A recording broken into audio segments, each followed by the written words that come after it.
Yo, what is going on, guys, and welcome back to another episode of the Empire Podcast here on YouTube. Excited to be dropping another video here today and the finale of our three-part series featuring our free agent predictions.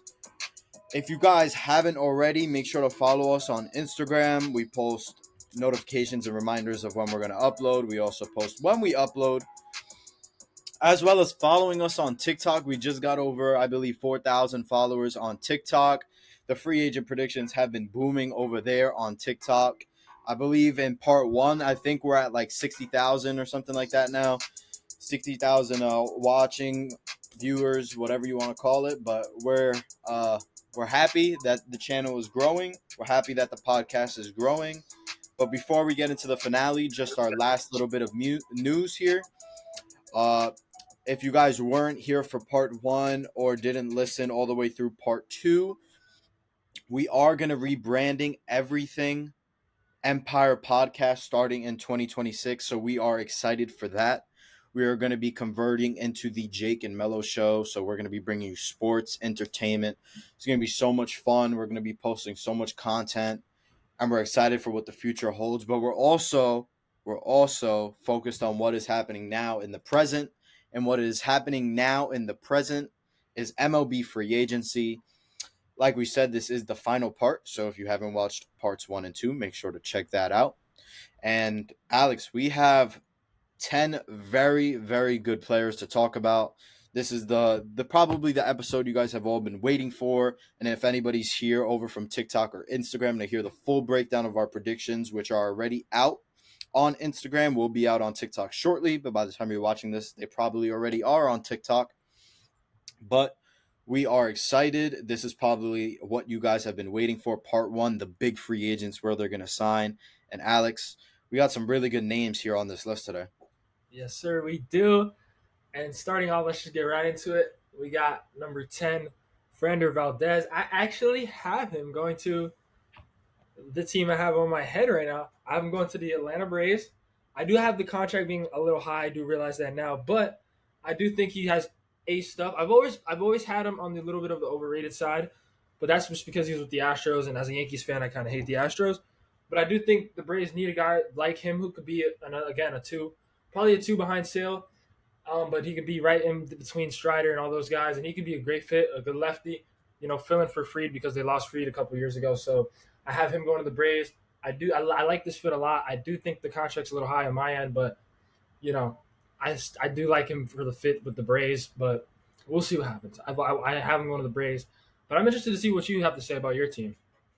Yeah, I saw you had him for 7 years, and Framber Valdez is one of those guys where I think he's either going to get on the higher end of that of the years, or I can see him honestly getting maybe a short-term contract with an opt-out or something like that.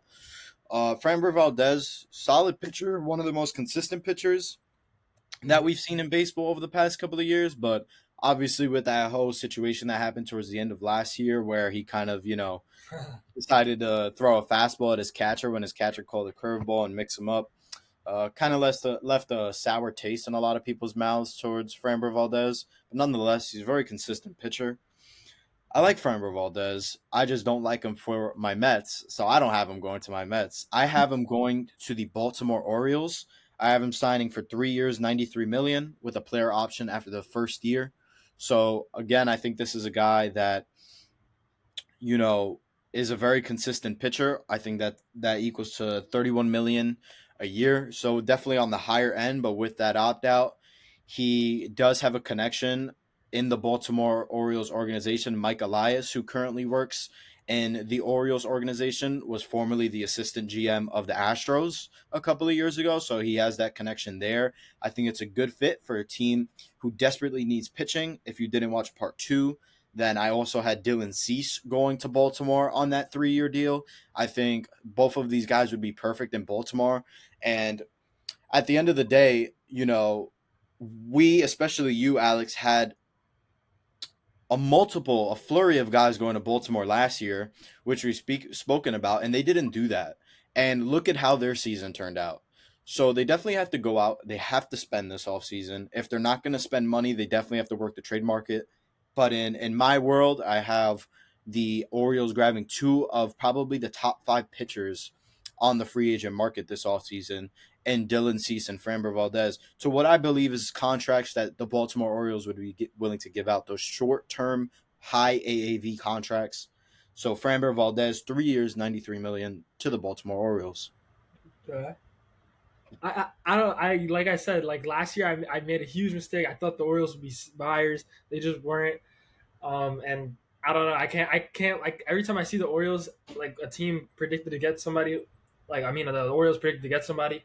I always laugh because I just think of what I did last year. I messed up last year, and I just Well, can't listen, spend any money. It's like, if bro, we're doing this next year for 2027, you might be telling me that I'm an idiot for picking two of the top five yeah, starting pitchers to go to Baltimore. So I guess I have it with you this year where I can say you're an idiot for last year, and maybe I'm shooting myself in the foot by having these two picks, but I really do think Baltimore is not far off. They have a great young core over there, and they just desperately need pitching. They need pitching. I think you can also see them go after guys like Max Scherzer, maybe guys like Tyler Malley towards the mid to low end of the starting pitcher market. But in my world, I think Baltimore goes above and beyond to compete next year, especially because they're going to be in an American League East division, which is going to be very very good next year. hmm But that's going to take us into number 9, which, speaking of the East Coast, we're going to be talking about a guy who is on my New York Mets for the past, I believe, 6 years now. Came over in 2019, I believe. yeah, Edwin Diaz, and he has been one of the best closers in baseball for years now. Suffered an injury a couple of years ago during the World Baseball Classic, but was able to bounce back and then have an amazing 2025 this past year. Had a 1.63 ERA with 28 saves and also had 98 strikeouts in 62 games. So, Edwin Diaz, one of the perennial closers in baseball, you could argue possibly the best closer in baseball because he's been doing it for such a long time now. Edwin Diaz is hitting the free agent market. And Alex, where do you have him go? yeah. I have him staying with the Mets. I think if the Mets let this guy go, I just like I don't know what to think. I think the Mets if they let their guys go, I don't see the way they make the playoffs next year. Like, there's just no way they missed the playoffs last year, and then they come back. They don't bring anybody of their guys back unless they go out and they sign like Kyle Tucker and like the top three guys. But if they lose Alonso, if they lose Diaz, I can't see them a world where they make the playoffs next year. I think if they want to make the playoffs, they got to keep back their guys that they had. It starts with Edwin Diaz, like you said, one of the best closers in the game. I admit that, but I have him staying with the Mets 4 years, 84. I think that's a perfect contract. It's around 20 mil a year, 21 mil a year. That's what he's worth. He's been one of the best guys. Even with his three pitch mix, he's been one of the best guys. So I think he stays with the Mets. And I think if the Mets want to win next year, it starts with bringing him back.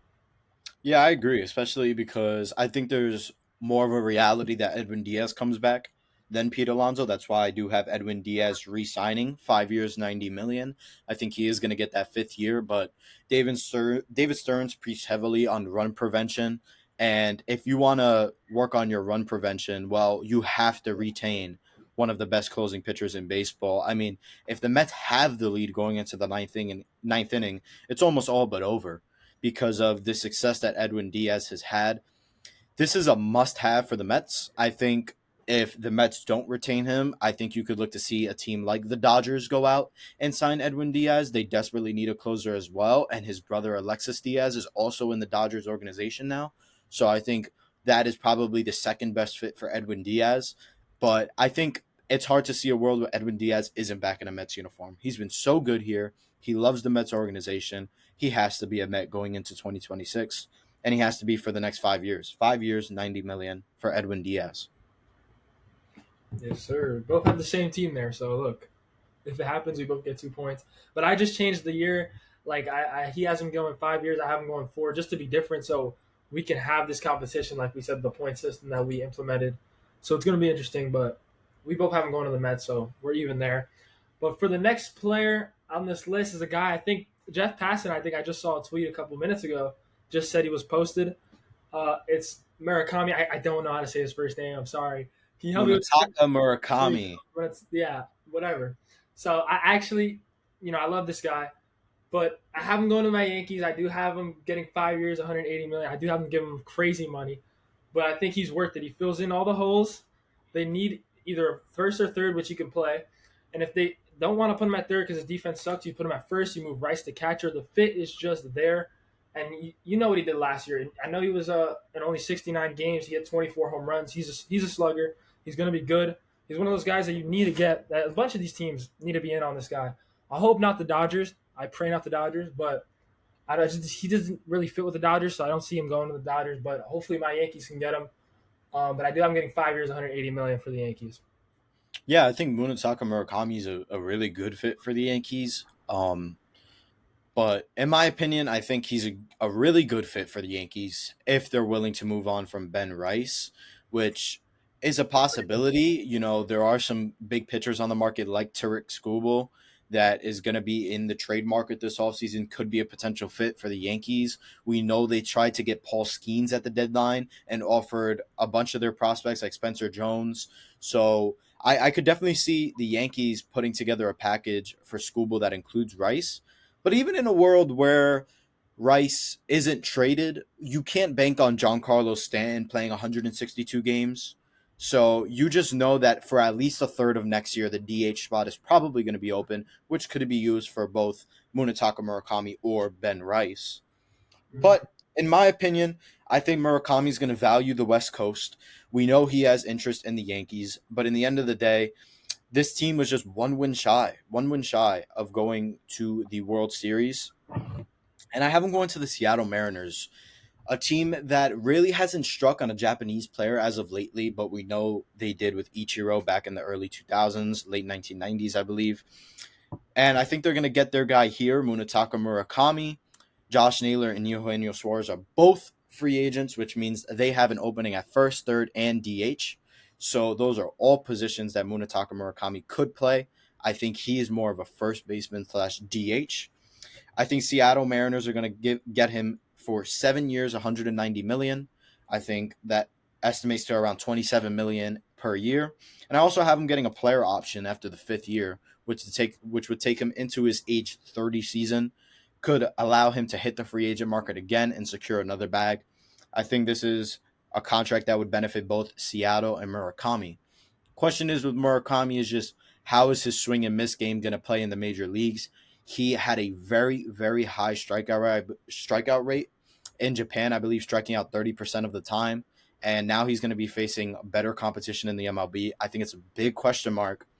But I think if you slide him in between Julio Rodriguez and Cal Raleigh, he's definitely gonna see some pitches to hit.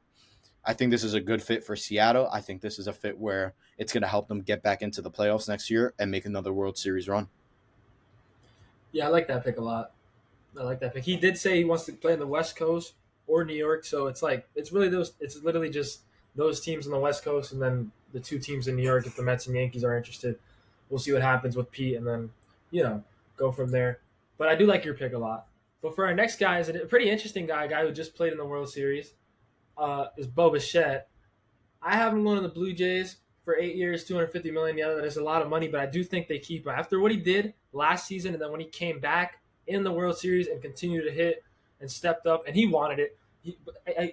I feel bad for him because he was one of those guys that he really wanted it and then just fell short in that game, and I really just don't want to talk about that game 7.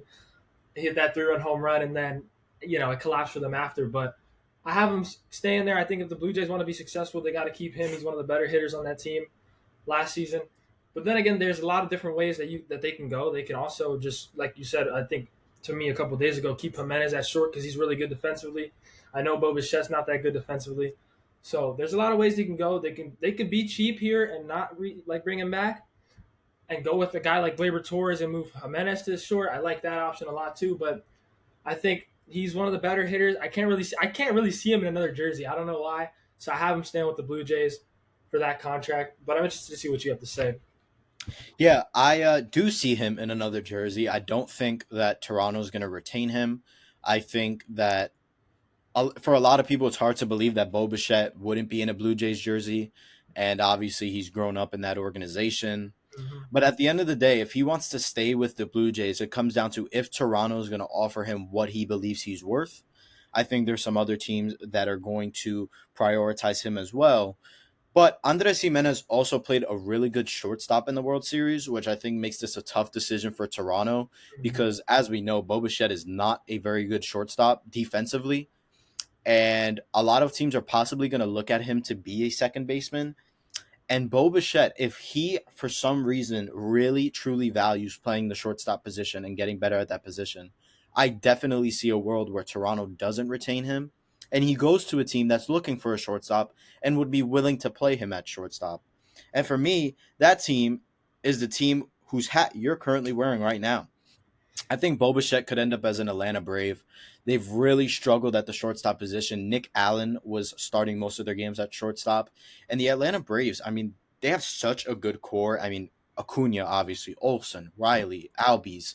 I mean, Michael Harris, Sean Murphy. You could go on and on about why the Braves can honestly be one of the best teams in baseball next year if they fill in the holes that they had in 2025, like their pitching and their shortstop position. And a guy like Bo Bichette would absolutely fill in that position at shortstop. I mean, that infield would be absolutely stacked with Sean Murphy, Matt Olson, Albies, Bichette, and Riley.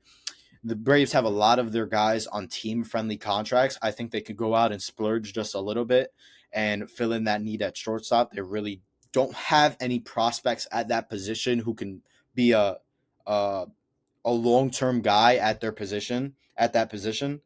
So I have Bo Bichette going to the Braves for 7 years, 185 million.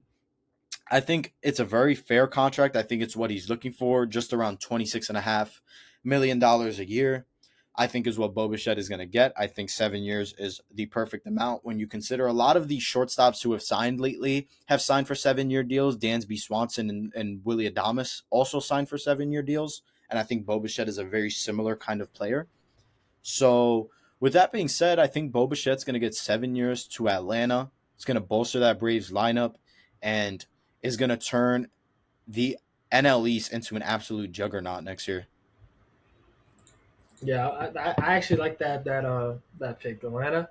That'd be a perfect fit. I feel like that's the only position they lack talent in is shortstop. So imagine if they And get a that's guy. what I'm saying. This is a risky pick because I think if Bo Bichette really is willing to move to second base, I think there are plenty of teams that would be willing to sign him. But if he truly does value wanting to be a shortstop moving forward, I think Atlanta is going to be able to scoop him up. Yeah. Well, But with for the next guy on the list is a guy who played for the Yankees last season, Cody Bellinger. He had played 152 games, 272 average, 29 homers, 98 ribbies, a 5 WAR last season. So I think that's the highest he's had since 2019.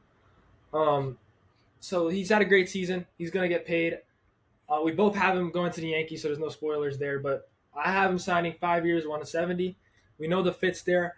After yesterday, I think Grisham picked up the qualifying offer. It's probably a little less likely if Grisham does accept that they keep Bellinger. But if Grisham doesn't accept that offer, I think they do get Cody Bellinger and they let Grisham walk. Obviously, they can't have both of them, especially if they do want to play guys like Dominguez and Jones next year. So Cody Bellinger will fit right back in. We saw how it fit last year. I think it's going to fit again. And going forward, they got to give him a long term deal. You can't lose the second best hitter. He was the second best hitter throughout all last season. So I think he does stay with the Yankees. This is a pretty easy choice, though. Yeah, I also have him returning to the Yankees. I think I find it hard to believe that the Yankees come up with Murakami and Bellinger. I think those are just two guys that could play both positions. They're both lefties. But I think for me, I think the Yankees prioritize the guy who was on the Yankees last year in Bellinger over Murakami. I do think Bellinger is going to get a little bit less than Murakami as well. I have him going 7 years, 190. And I think this is a better fit for the Yankees because one, we know he's a very good defensive player and he can definitely man down the center field position in Yankee Stadium.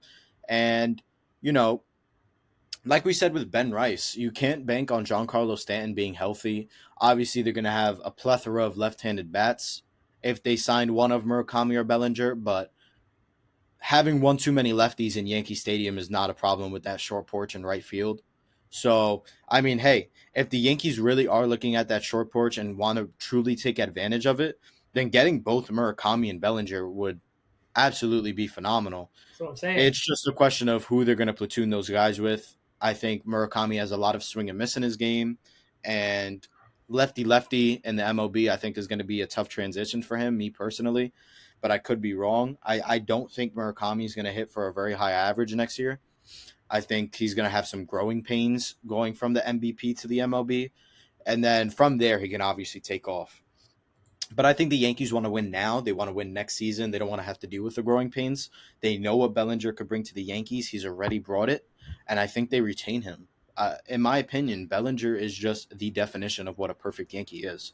And he's such a good complementary player to Aaron Judge. There's no way, whether they do get Murakami or not, there's just no way the Yankees can't bring back a guy like Cody Bellinger. But if they say, "Listen, we have other ideas. We prioritize Murakami, and we want to get a couple of other players," uh, I think Bellinger is a very very big possibility that he just takes an Uber over the Whitestone Bridge and heads to Queens, because he would fill in a lot of needs for that team as well, even if Pete Alonso walks or he doesn't.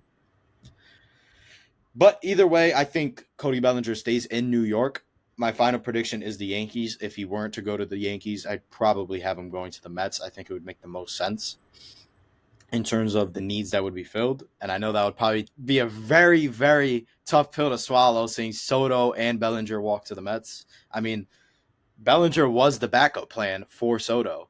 So not only did you guys lose plan A, but you lose plan B as well. But in this case, I So, do have you guys retaining Plan B. I think Bellinger is such a good Yankee, and if the Yankees are going to win the World Series in the next couple of years, I 100% see Cody Bellinger being a part of that team. for real. But I have y'all getting Plan B anyway. I have y'all getting Devin Williams. So enjoy.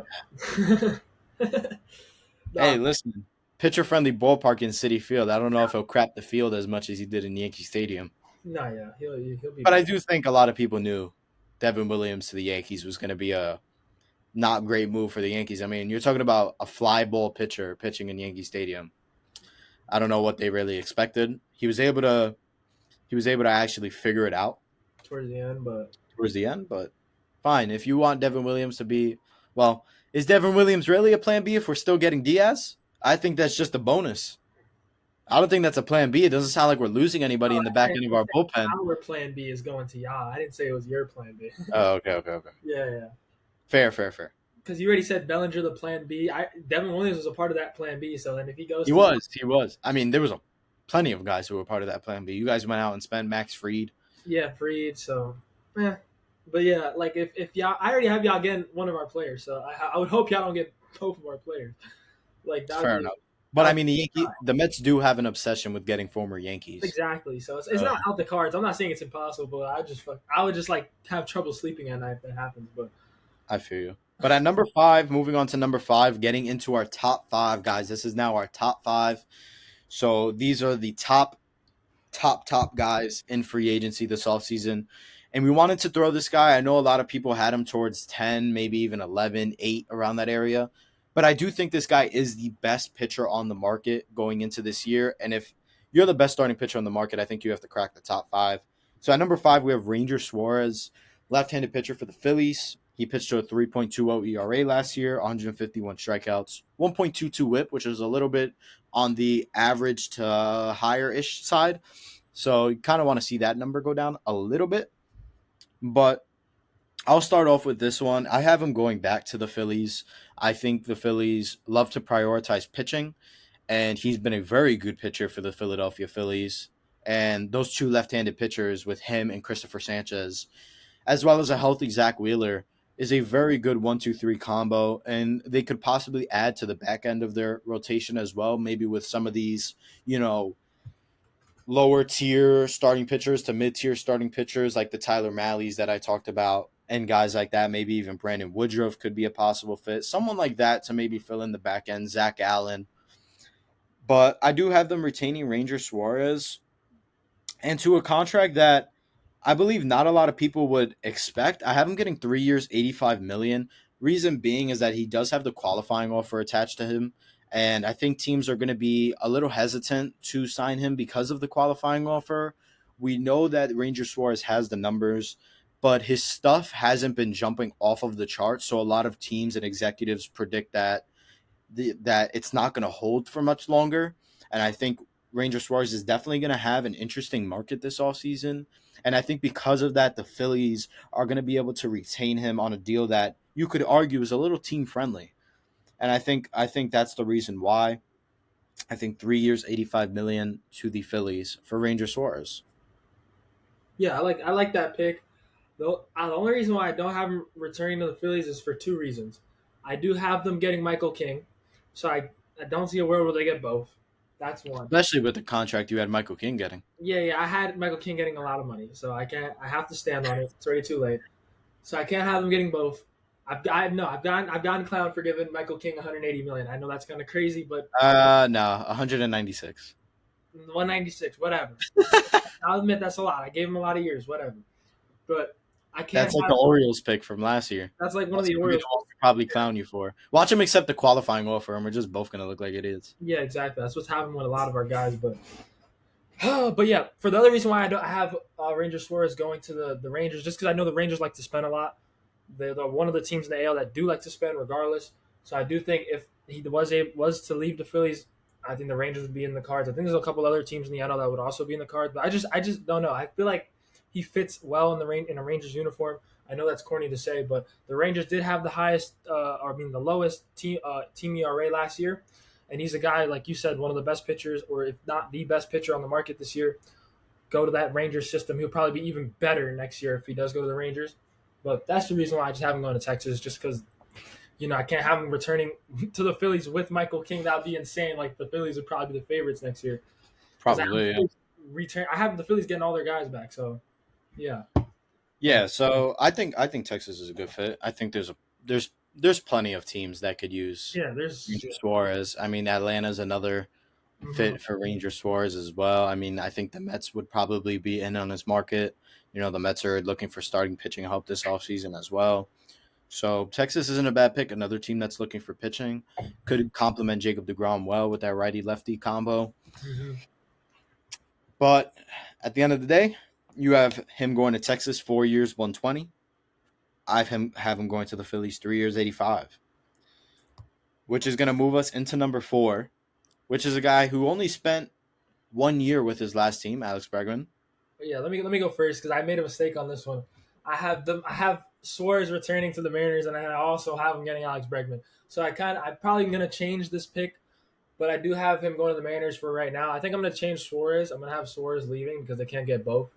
So I kind of made a mistake here, but that's why I wanted to go first, just to have him going to the Mariners. But I have him getting 4 years, 150 million, which I think if the Mariners, if they were to lose Suarez, like you said, they would probably be in on Murakami because he wants to play on the West Coast. That makes sense. But then I know Alex Bregman is more of a proven guy in the MLB, so it'd be a good fit there if they do lose Suarez. So I think I'm gonna change where Suarez is going because I have to. I can. There's just no way in hell to get both guys. So yeah, I made a little of a mistake here. That's all me. But yeah, Hey, it's all good. I mean, we all make mistakes. You made mistakes with your Orioles picks last year, and okay, yo, we now you can't. have two third basemen going to the Mariners. So, you know, hey, I don't know what the Mariners are thinking over there, but listen, I guess they're a crazy run organization, but I mean, who knows? Maybe you end up being right. Eugenio Suarez ends up being a DH moving forward, and he could possibly be a fit if he wants to really return. Which personally, I don't think he does. He's struggled to hit in the Seattle uniform. This is his second stint with Seattle, and Yeah, both times he struggled to hit the ball. So I just don't think he's a very good fit for Seattle. I had him going to Detroit, but in terms of Alex Bregman, this is kind of going to be a spoiler as to where I have the next guy going. But I have Alex Bregman going to the New York Mets. I think that David Stearns preached heavily on run prevention, preached on getting better at defense and pitching. And what a better way to improve your defense than to slide a guy like Alex Bregman in at third base, which I know they have Brett Beatty, they have Mark Vientos. I don't expect Mark Vientos to be on the team come opening day. Honestly, I really don't. There is a world that he can, but I do think he gets moved. And in a situation where they get a guy like Bregman, I think Brett Beatty is a very easy guy to move over to second base. He played good when he played at second base in 2025 defensively, and I think that them moving Beatty over to second and Bregman over to third, and I also had them signing Josh Naylor, is Yeah. completely improving their defense. I mean, it went from being a very, very low tier defense in the infield to wow, this defense on the infield is actually really good. With Bregman and Lindor manning the left side and Beatty and Naylor manning the right side. I think that David Stearns, as I said, preached on run prevention, but not only that, the Mets need to win next year. It's not a situation where, well, hopefully we make it. In a year where you were supposed to be one of the best teams in baseball, you were the first pick. Oh, I'm sorry, the number one seed in baseball come June or July, I believe. And you have the fall off that you had, not only losing the division, but not even making the playoffs and what people consider an expanded playoff bracket was unacceptable. And it can't happen. It can't happen. And I'm sure because of this pick and the next pick, I'm going to be ranting about the New York Mets for probably the next 10 minutes. But what I will say is the Mets need to win next year. They need to win. And unfortunately, I think David Stearns is prioritizing certain people over others and doesn't want to see a certain someone back in a Mets uniform next year. And that's why I have them getting Bregman and Naylor. I think that they are going to improve their defense, like they said. I think David Stearns is a man of his word. I think it also probably improves their offense overall.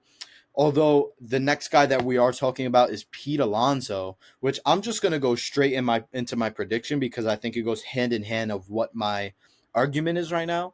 And I have Pete Alonso, unfortunately, unfortunately for me, having a huge plaque hung up on my wall of a picture of him hitting a home run, signed and everything. I think he's going to Boston. Boston, obviously, they have Tristan Casas at first base. I have him getting 6 years, 165. Pete Alonso. But if they have a guy, if they want to grab a guy like Pete Alonso that would drastically change their first base position, I think they'd go out and do that. He'd hit phenomenally in Fenway Park, and his wife is also from the Boston area, which I think makes it an even better fit. But with that being said, unfortunately, I think Pete Alonso is going to end up a Boston Red Sox, and it frustrates me because I hope I'm wrong about my prediction, but you said something similarly when we did our playoff predictions where you hoped you'd be wrong and that the Yankees would defeat the Blue Jays, and it didn't happen. So right now, I'm just preparing myself for the fact that Pete Alonso might not be a Met in 2026, and it seems like there is a better chance now than there was last year. He took the Mets out of his profile picture, out of his bio on Instagram, something he didn't do last year. And unfortunately, I don't think David Stearns wants to see Pete Alonso in a New York Met uniform next year unless he becomes a full-time DH, which I don't see Pete Alonso agreeing to. I think there will be a team that is willing to play him at first base, and I think that team is the Boston Red Sox. So, a very, very frustrating situation for me. Um, I'll let you get into your prediction because you do have him going back to the Mets. Yeah. And I kind of want to hear your reasoning as to why you think he comes back.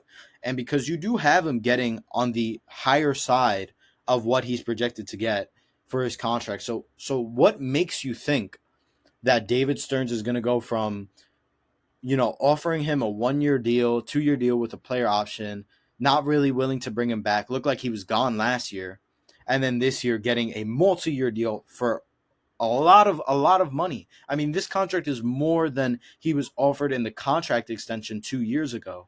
Why do you think that is? Yeah, I mainly the only reason why I think I have the money being so high is because he's a Boris client, so it's gonna be one of those things where he's probably waiting. We're waiting towards February, end of February. He's And he gonna doesn't have the qualifying offer this year as well. Yeah, So he's just gonna get like he's gonna wait. It's gonna just keep getting the money up. I don't think that he's gonna get the most money possible this offseason. I know that for a fact. I don't know if 165. I don't know if that's the right money after the season he had last year. It depends the years he does get. So I just think that he does get somewhere closer to 200 rather than like 150, just because of the season obviously he had last year, and then just because of who's his agent. And then I do believe he does stay with the Mets. It's going to be one of those things where it's like it's dragged out. Oh, it looks like he's going to keep leaving by the day, but no, I think ultimately he does return. And I don't like I said. I think the Mets, if they want to win, they got to bring this guy back. Him and Diaz, they got to be priorities because I've seen worlds where they don't return, and then their options are just not as good. I do actually like your plan B. I like your plan B where you're going with Bregman and Naylor, and then moving Beatty to second. I actually love that. That does work out a lot. But then I have a lot of questions if they don't bring Alonso back, and then you got to rely on two guys who are new. Like, will that work right away? So, like you said, the window is next year. I don't know if it'll work right away, bringing in new guys like that, and then Beatty getting a full season again. So I just don't know. I just want them to be sure. I think Pete Alonso is sure, and I think that's why I have him going to the Mets. But again, I Yeah, can I see where think he leaves. I could definitely see him leaving, but I don't know. Yeah, I think for me, it's definitely a tough pill to swallow because even if the Mets do go out and they get Naylor and they get Bregman, you could argue that David Stearns might lose a lot of the fan base by not bringing back Pete Alonso. Exactly. He is So an absolute fan favorite in the Mets organization. I know that they went out and they just got Soto. I will continue to say it. Soto is not the New York Mets. Lindor was the first piece that they brought in to try to start a new culture, but he is not the New York Mets. When you think of the New York Mets, if you are a true diehard New York Mets fan, you think of Pete Alonso. When you go to Citi Field, 65 to 70% of the jerseys that you see are Pete Alonso jerseys. Pete Alonso is adored. He is loved by New York Mets fans. And not only that, but if the Mets do not bring back Pete Alonso and Josh Naylor is his replacement, and he struggles at any point in the year, even if it is for a week, the raining boos that will be heard around Citi Field will be loud and clear. And that's why I think Josh Naylor is the perfect replacement if Pete Alonso leaves. Because if there's anybody that can handle that pressure, that doesn't give a crap about what anybody else has to say, it is Josh Naylor. it is. Yeah, that's a good point. And I like how that's what I'm saying. Like that's why I like your plan B. Like Bregman and Naylor, I think they both can handle because I've seen Bregman go into places, get booed, and perform. I've seen him do that. So I believe that your plan B is perfect. It's just I think plan A is better. I think them bringing back Alonso and Diaz is the right thing to do, and that's just why I have it happening. I don't see a world where Alonso is not a Met. I just can't see it. That's why In my world, there's two scenarios for the Mets, and there's 100% chance that there's a very high chance that neither scenario happens. But for me as a Mets fan, you have two scenarios. You either go out and you get Naylor and Bregman, or you go out and you get Alonso and Bellinger. I think those are the two options that they have. I think that Alonso and Bellinger is least likely actually because I don't believe that Pete Alonso is going to want to split time at first. I think Bellinger is probably the highest possibility. I'm not feeling confident about Pete Alonso coming back. I hope I'm wrong. I hope I sound like an idiot for all the things that I'm saying right now. And I hope you come back on this video and say, wow, Jacob couldn't be more wrong. But as things stand right now in the MLB world, I don't see Pete Alonso being back. So for any Mets fan that is watching this, get your tissues ready because it could be a very, very sad offseason for us New York Mets fans if Pete Alonso leaves. But we do have to move on because we do have two more free agents to talk about. And what we know are the top two guys in free agency this offseason. The two Kyles. But we will start off with number two, Kyle Schwarber. DH spent the last couple of years with the Phillies. Prior to that was with a flurry of teams, the Red Sox, the Nationals, the Cubs. But last year he absolutely mashed. He had 56 home runs, which I believe is the most by a primary DH in like the history of baseball, I'm pretty sure. So pretty interesting there because I don't think he played a single game on the field this year. I No, I think he think, was I think he did. He played a game against the Yankees in left field. He looked good actually. So I think he played a couple games, but that's still well, I'll tell you what, he won't play left field anywhere no, he won't. where He's he still goes. He is a a DH. yeah. 110%. I do have the Phillies getting a couple of guys in free agency, though. I think they're going to go in an opposite direction. I think you're going to see them look at the trade market as well. But with that being said, I think they're going to bring back JT Realmuto. And if you guys have watched from the very, very beginning, you would know that I don't have Kyle Schwarber coming back because I have Ryan O'Hearn going to the Phillies. I think the Phillies are going to go in a different way. I think you could possibly see them look for a trade for possibly a Sandy Alcantara or a Freddie Peralta. I think they're definitely going to rely on bolstering their pitching to the max and probably getting some young hitters as well. I think they want to get younger. And with that being said, I know they said that, they won't be outbid for Kyle Schwarber. I think Kyle Schwarber is a phenomenal fit in the Phillies organization. I think he loves Philadelphia. But in this case, I don't think he stays with the Phillies, and I think he heads to the West Coast. And I think he's going to the San Diego Padres. They're a team that is desperately in win now. When you trade your number one prospect, not only in your organization, but in baseball for a closing pitcher, when they traded Leo DeVries for Mason Miller, they said, we are winning now and we're going to do whatever it takes. And I think whatever it takes is bringing in a guy like Kyle Schwarber to slide in between Fernando Tatis Jr.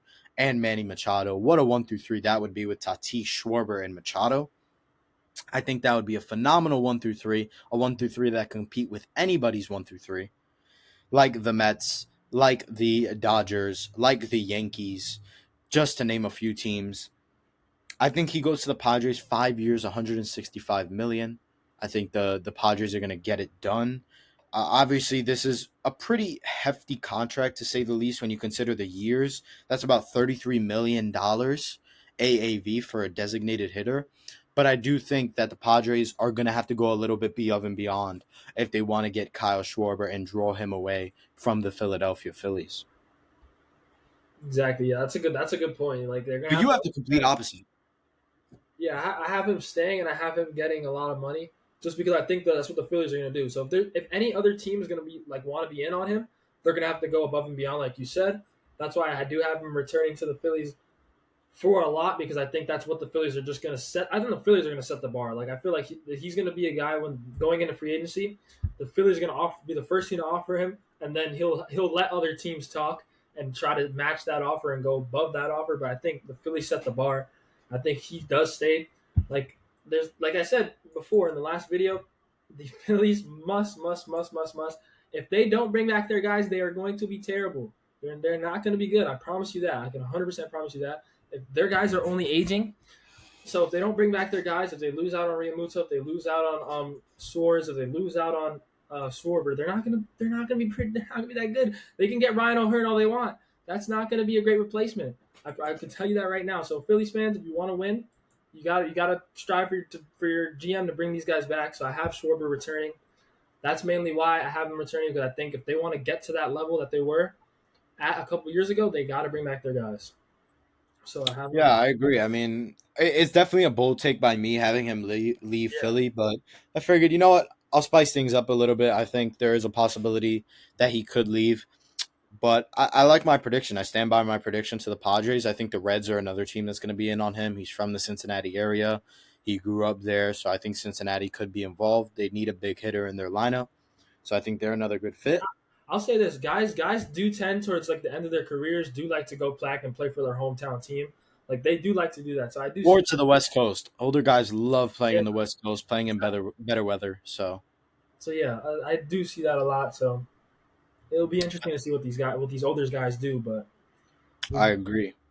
But listen, it's been an absolute pleasure getting through this top 30. And it's all going to end here because we are at our number one free agent. And that is none other than Kyle Tucker. He played in 136 games this year, battled an injury throughout the year, but hit 22 home runs, 73 RBIs. Not the season we expected from Kyle Tucker in his contract year, but for the majority of the year, he was top 5 in MVP voting. He fell off a little bit in August. I think he didn't hit a home run for like over a month. And, if you take away that month, he was one of the best players in baseball this year. Obviously, you can't take away that month, though. It is what it is. But I still think the guy's going to get paid. Unfortunately, I do have to end off on my last prediction in this way. I think we both do. But I think we both know where he's heading. yeah, He's heading to the Los Angeles Dodgers. I mean, this is the perfect fit. I think if he doesn't end up a Dodger, then he ends up a Philly.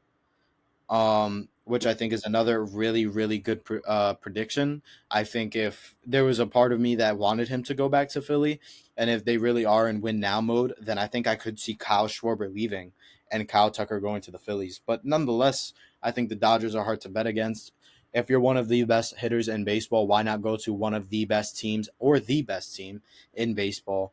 The Dodgers, they really lacked in offensive production from the corner outfield spots, Hmm. especially with Michael Conforto having an absolutely horrible year in LA. I think they look to fill that hole, and I think he's going to get a big contract. I think people are saying, "Oh, he's going to get over 300 million, 350, maybe 400." No, he's going to get over 400 million. This is a guy that, besides the 1 month that he had that was really bad this year, we're talking about this guy being one of the top 5 to top 10 hitters in baseball, and he is so criminally underrated. I mean, him and Jose Ramirez have been criminally underrated their whole entire career, and Kyle Tucker is just one of those guys. And I think he's going to get a massive, massive deal from the Dodgers. 12 years, $465 million. It's going to equal out to about $38 million a year, close to 39. And I think this is what he gets. I think it's what he deserves. He's one of the most underrated players in baseball. He could field, he could run, he can hit. Tucker is the complete package. So why not just throw him on the Dodgers with the other National League All Stars? Exactly. I agree. And other than the fact that the Dodgers obviously have glaring issues at the corner outfield, let me just read you some of the names that played left and right field this year. We got Teoscar Hernandez, who obviously is good, but we know he's not a good defender. We got Esteury Ruiz, who's like, come on. We got Chris Taylor. We got Enrique Hernandez, who's obviously pretty good. But just, other than the fact that the fit is there, it would be crazy for us not to have the best player in fantasy not going to the team that's going to spend the most. And we look at the Dodgers, a lot of their contracts are, I forgot what you guys call it, like backloaded to the point where they can still Deferred. spend money. Yeah, they can still spend money now. So that's why we both have him going and signing with the Dodgers for 400 million, just because they can spend the money. The fit is there, and yeah, like there's not much to say other than the fact that this is a Dodger move. This is the complete obvious choice. And then, they're gonna give him the most money. So it's like, why wouldn't he sign there? It's perfect weather. They have a best chance to win every single year. It's just like it's too obvious. It's like we couldn't pick another team. This is the Dodgers. This is the Dodgers are nobody for a lot of these guys. But we wanted to be different, so we don't have the Dodgers too much. But we could have just said, F it, go 15 out of 30 players go to the Dodgers and probably be right on 7 of them. So Yeah, I mean, I think this is I think I was listening to Ken Rosenthal, which I know a lot of people disagree with a lot of the things that he says, but I did agree with one thing that he said, and he said, I believe that this is the last free agency where the Dodgers get to go out and splurge as much as possible. We know the impending lockout is coming in 2027, and that could definitely affect how the Dodgers spend in the offseason moving forward. So I think this is the last offseason where the Dodgers get to go out and splurge. So why not go out and splurge and get the number one free agent in the free agent market in Kyle Tucker? So we both have Kyle Tucker going to the Dodgers. You have 11 years, 415 million. I have 12 years, 465 million. So pretty similar on the contracts, just one less year for you. yep. But that's going to do it for our free agent predictions. This was our final part. We had so much fun, so much hard work went into, not only making these podcasts and all that, but um, making the graphics and figuring out where people are going to go, predictions, contracts, and all that. But we love it. We enjoy it so much. And like we said, make sure you like and subscribe. But don't head out yet because we do have one more announcement to make. This isn't the last of MLB offseason's coverage that we'll be having. We're going to be coming out with videos about when guys sign, reaction videos, the whole nine. But also, you're going to be seeing something similar to what we did with free agents, but with possible trade targets. So that is to come, possible trade targets, where they might be heading. Maybe we'll draw up some mock trades. We'll see how that goes. We'll probably get some hate for that as well, which I'm enjoying so much because in our TikTok comments we're having people who agree with us and people who completely disagree with our takes. And I love every bit of it. I love seeing people disagree with my takes because at the end of the day, you're doing something right if people are commenting and disagreeing. So make sure to comment on this video. Let us know what your predictions are. Let us know what you guys want to see in the future. Any video ideas. We're always open to listening and hearing you guys out, especially on TikTok, on Instagram. Having a big community over on TikTok right now. If anybody wants to see any kind of video ideas that you might have, let us know because we are going to be pumping out a lot of content. Trade targets are to come. We're going to be coming out with videos talking about our ideal 2026 New York Mets and New York Yankees teams, just to give you a sneak preview of what's to come. So much content coming. Giants football is still going on, even though we haven't made a podcast about that because it has just been rough. The Knicks are undefeated at home, however, just to give you a recap on that. Knicks videos are to come as well. So we appreciate you guys watching this three-part series. We know that all three videos were very lengthy. I want to say one thing, guys. Can y'all give this man Jake a shout out because his man worked his ass off. I For tried. this whole process, this man was grinding this whole week to get this stuff out. So all this views that we're getting on TikTok and social media and stuff. Shout out this man because this man worked his ass off to do this. Appreciate I it. did not do one thing for the graphics, and he did all that. So shout out to him. So just wanted to Appreciate it. say that, Appreciate y'all. it. No, thank you. I appreciate it. It was so much fun. It was a lot of work. It was time consuming to say the least. But I have so much fun doing it. But I know Alex is going to be pumping out a whole lot of content. He's controlling the TikTok over there. Yeah, a I'm lot of controlling edits, the bro. Instagram and the YouTube. He's editing and stuff. So props to him as well. But like we said, big things to come for the future, guys. 2026 is just around the corner, but we still have so much content for you here in 2025. But again, thank you guys so much for listening. It was a lot of fun going through our predictions. So, with that being said, we're going to catch you guys in the next video. Thank you for listening. Thank you for watching. And we'll catch you guys in the next video. Peace out, guys. Peace.